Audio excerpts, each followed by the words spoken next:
Տունը կառուցվել է 1971 թվականին անվանի նկարիչ Խաչիկ Ղարաբեկյանի կողմից ու շուրջ 30 տարի սիրված վայր է եղել շատ շատերի, հատկապես արվեստագետների համար։ Դիմեցի Լիլա ծրագրին եւ մեծ աջակցություն ստացա նրանցից եւ Լիլա ծրագրի շնորհիվ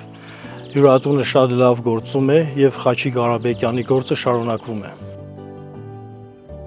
Այս հյուրատան առանձնահատկությունը այն է, որ այստեղ միահյուսվում են տուրիզմը, բնությունը եւ արվեստը։